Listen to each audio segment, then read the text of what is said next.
Russians no longer want to remain in Crimea these days. The exodus from the peninsula has already begun.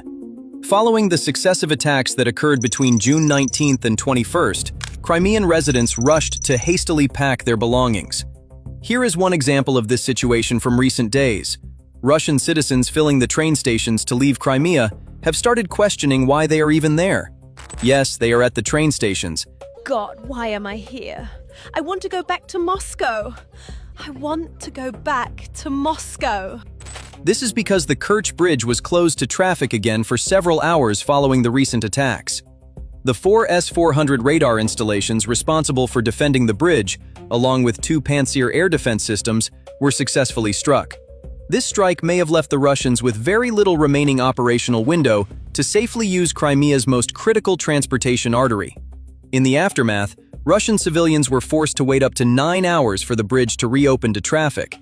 More than 700 vehicles formed massive queues while attempting to travel from Crimea toward mainland Russia in the direction of Krasnodar.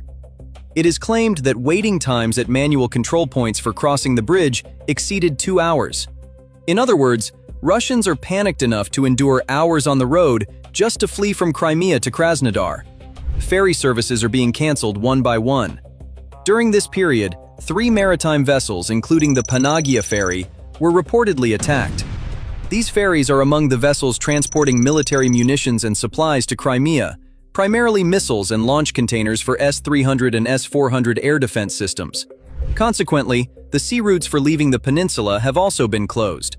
However, despite the exit routes closing one by one, Russians have no desire whatsoever to stay in Crimea because they see that Putin's unsinkable ship is taking on water. Nor can they be faulted for this, because the war that Putin has stubbornly continued has spilled over significantly into Crimea in recent days, causing energy power plants, strategic fuel depots, and gas infrastructure to begin collapsing. The peninsula is step by step sinking into darkness, fuel is running out, and it's increasingly being isolated from the Russian mainland. And in the last 3 nights, this isolation was elevated to a new and irreversible level. Ukraine struck Crimea's lifelines simultaneously. The attack wave began on June 19th and penetrated deep into Crimea's energy infrastructure. The Hlebivsky underground natural gas storage facility on the Tarkhankut Peninsula was attacked. This facility is a critical node that maintains pressure in the peninsula's gas network and balances seasonal consumption, and striking it directly weakened Crimea's gas transport capacity. 4 gas compressor stations across the peninsula were struck in succession, reducing pressure in the network. Without these stations, gas cannot reach end users. A locomotive in Rozdolny was disabled, disrupting intra-peninsula railway resupply. And the Rapaynik coastal surveillance radar station in Kamyanska was destroyed, opening another gap in Russia's maritime and air awareness around Crimea. The first night was quiet, but devastating. It targeted the invisible but indispensable components of the energy network. The second night, attacks shifted to the visible face of the energy backbone. Around 2300 on June 20th, eyewitnesses heard drone sounds in the air. Then Russian air defense fire tore through the night silence. Minutes later, a powerful explosion shook Simferopol. The target was the 470-megawatt Tavriska thermal power plant, the massive facility Russia commissioned in 2019 to ensure Crimea's energy independence. NASA's FIRMS satellite detected thermal anomalies consistent with fire at the facility, and dense black smoke rose over Stroganovka. Over the next 2 hours, explosions spread across the peninsula. Explosion sounds were reported from every corner from Simferopol to Sevastopol, and eyewitnesses reported smelling smoke. The Zhuravlivka gas distribution station near Simferopol, connected to the Jankoy-Simferopol pipeline and supplying gas to surrounding settlements, was struck. The TES fuel and liquefied gas storage terminal was also targeted and caught fire. The highway bridge over the Henichesk Strait was attacked. This bridge was a critical crossing point for transporting personnel and materials between Crimea and Russian forces in southern Ukraine, and striking it directly cut the southern supply line.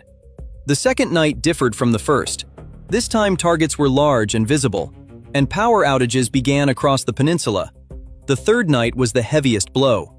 On the night of June 21st, Ukrainian drones were directed at Crimea in swarms, and this time the target was Kerch, the heart of the peninsula's fuel logistics. The TES Terminal 1, petroleum products and liquefied gas terminal at Kerch Port, was struck. Fuel tanks understood to be full, caught fire, and a massive blaze erupted. Kerch Maritime Port's industrial area was targeted. Positions of the 630th Railway Battalion attached to the 39th Railway Brigade were struck. Various S-400 radar elements and Pantsir systems, including the air defense facility at Korotnoy, were destroyed. But the operation's most striking dimension was simultaneity. At the same time, Kavkaz Port on the Russian side of the bridge was also targeted. This port in the Krasnodar region was providing alternative supply via ferry when the Crimea Bridge was restricted. Ukraine closed the exits by striking fuel infrastructure on both ends of the bridge simultaneously. A drone attack was launched on the Panagia ferry, and ferry services were suspended. At least 10 more explosions were heard throughout the night from the Sea of Azov direction in Kerch, and Crimea Bridge traffic was shut for hours. When the 3 nights total emerged, the operation's scale became clear. Zelensky announced the attack struck targets approximately 300 kilometers from the front line, described them as long-range sanctions, and added, "Russia only understands power, and our long-range power serves peace." They understood the power because its results are felt by every Russian soldier and every civilian in Crimea. Approximately 60,000 Russian soldiers are deployed in Crimea, and this entire force stands on externally supplied resupply. A modern military force cannot function without fuel. Tanks and armored vehicles cannot move. Artillery batteries cannot change positions. Logistics trucks cannot carry ammunition. But vehicles aren't the only place fuel is used. Every military base, command center, and radar station in Crimea runs on generators, and those generators burn diesel.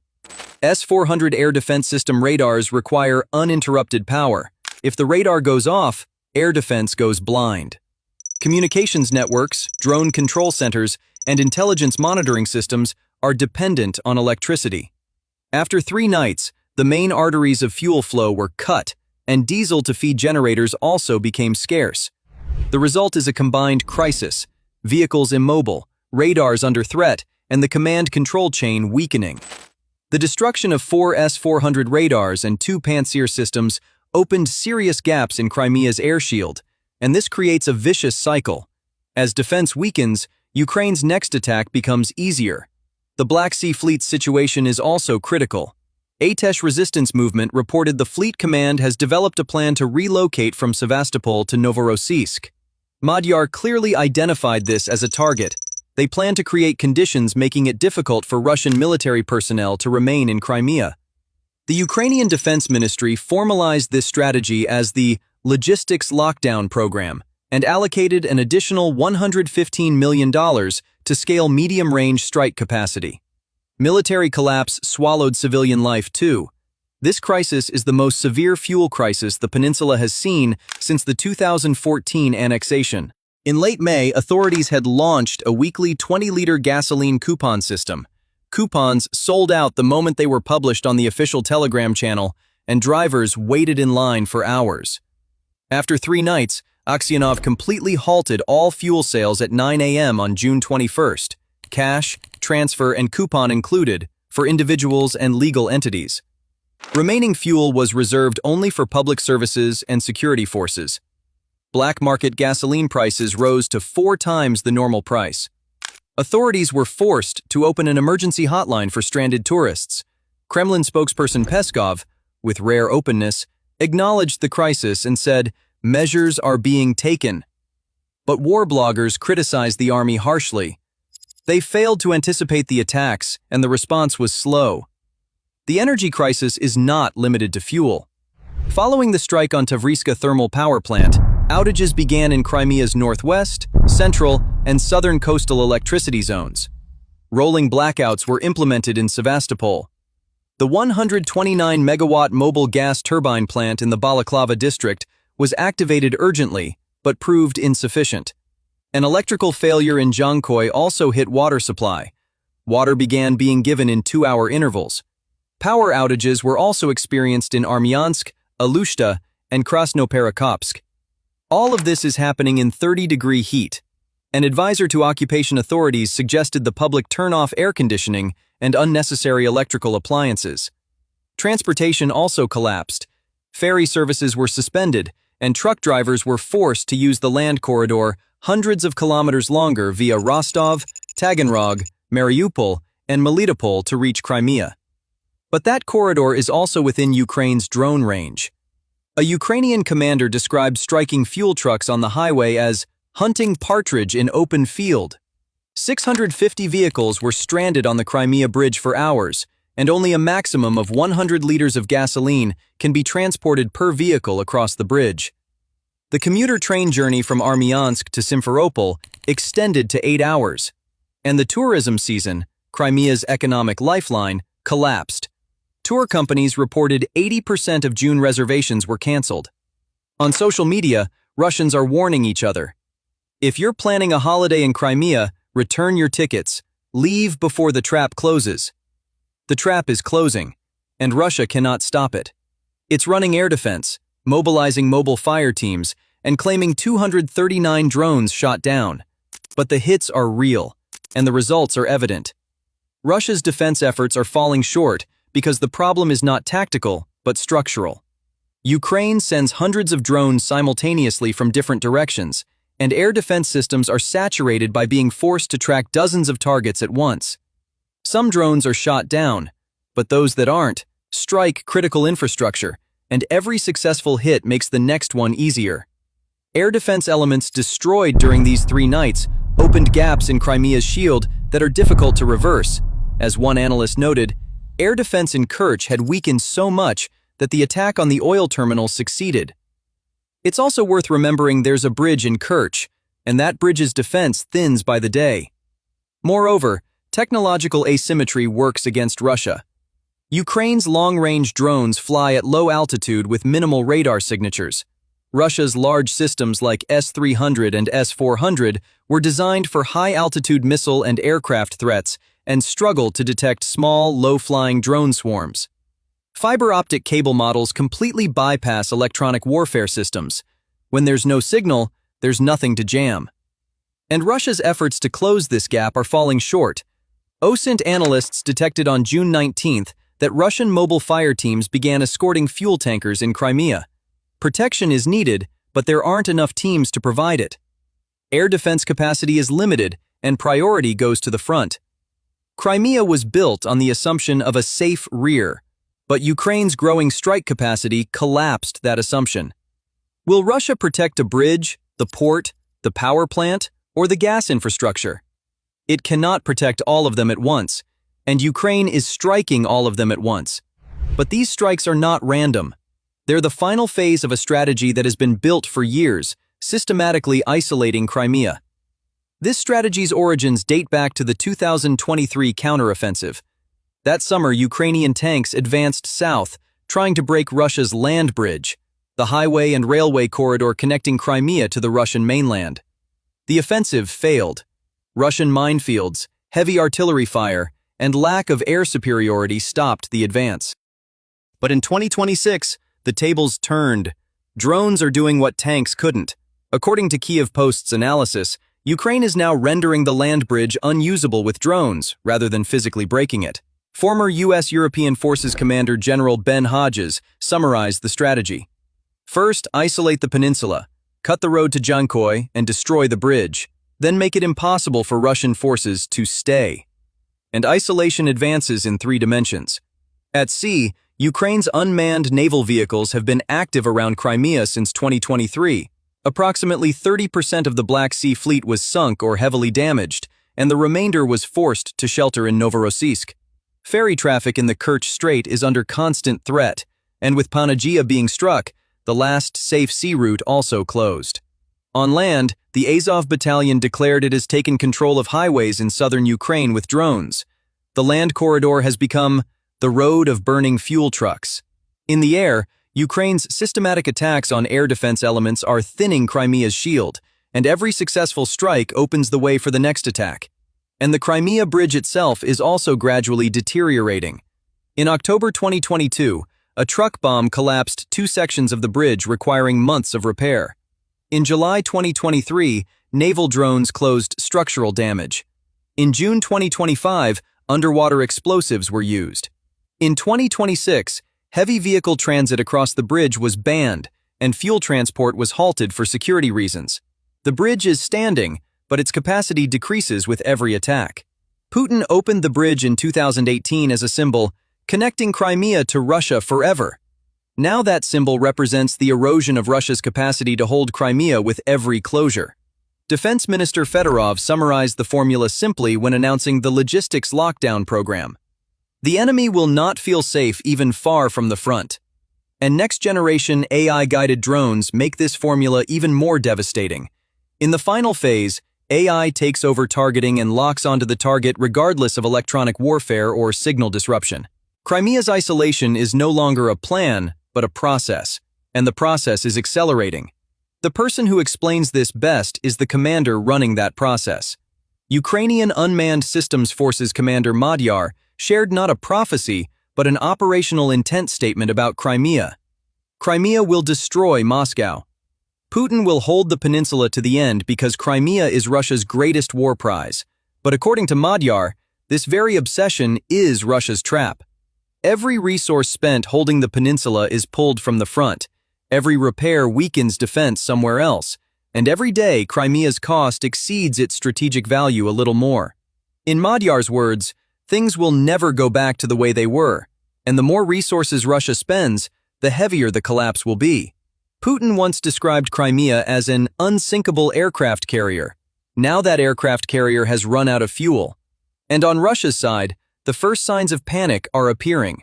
Among Z-bloggers, Madyar's statement about launching 5,000 drones per day starting July 1st created a shockwave. One Z-blogger summarized the situation. They're going to blockade Crimea, and they want to cut Donetsk too. They want to blockade all roads from the air. Right now they're testing the pulse. This panic is not just military but psychological. Russia's own war supporters are discussing for the first time that Crimea could be lost. Kremlin propagandist Alexander Kotz described the situation as gloomy, and beneath his words was a warning to the Kremlin. The current defense strategy isn't working. War bloggers criticized the army harshly for failing to anticipate the attacks and for their slow response. Criticism is no longer coming from the opposition, but from the regime's own base. Madyar finished his words like this: Crimea will destroy Moscow. This psychological breaking point is hidden right under our noses. All dictatorships collapse suddenly. Today, Moscow's Crimea is falling behind. And he then addressed Ukrainians in occupied territories, advising them to stay away from military facilities. These words show that Ukraine's Crimea strategy has not just a military, but a psychological dimension. The aim is not to physically take the peninsula, but to bring it to a point where holding it is unbearable for Russia. It's heading toward the unbearable point, but thinking Russia will abandon Crimea is premature. The probability of Putin abandoning Crimea is near zero, because losing the peninsula would be not just a military defeat, but a political earthquake that could trigger the regime's collapse. Russia knows this, and adaptation efforts continue. New railway lines are being built through occupied southern Ukraine.